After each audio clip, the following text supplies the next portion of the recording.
എൻ്റെ പേര് അനിരുദ്ധ് വർമ്മ. ഞാൻ ഇപ്പോൾ ഒരു കഥ പറയാൻ പോവുകയാണ്.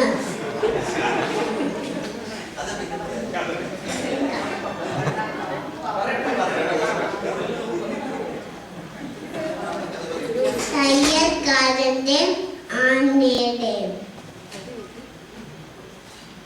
ഒരിക്കൽ ഒരു ഗ്രാമത്തിൽ ഒരു തയ്യൽക്കാരൻ ഉണ്ടായിരുന്നു.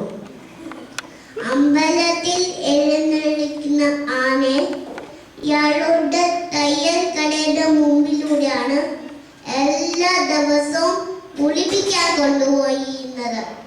തയ്യൽക്കാരന് ആനയെ വലിയ ഇഷ്ടമായിരുന്നു. എല്ലാ ദിവസവും തയ്യൽക്കാരൻ ആനയ്ക്ക് ഒരു പഴം കൊടുക്കും. ഒരു ദിവസം തയ്യൽക്കാരന് ഒരു വികൃതി തോന്നി. പഴം തിന്നാൻ ആന തുമ്പിക്കൈ നീട്ടിയപ്പോൾ അയാൾ ഒരു സൂചിയെടുത്ത് ഒരു കുത്തു കൊടുത്തു.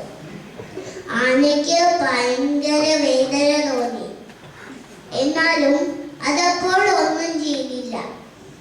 പക്ഷെ കുളി കഴിഞ്ഞ് തിരിച്ചു വരുമ്പോൾ ആന തുമ്പിക്കൈ നിറയെ വെള്ളമെടുത്തു.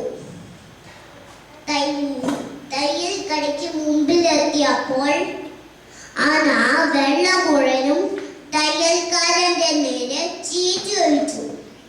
തയ്യൽ യന്ത്രവും തയ്ക്കാൻ വച്ചിരുന്ന തുണികളും എല്ലാം നനഞ്ഞു. ഇനി എന്താ ചെയ്യുമെന്ന് അറിയാതെ തയ്യൽക്കാരൻ വിഷമിച്ച് നിലത്തിരുന്നു. ഈ കഥയുടെ ഗുണപാഠം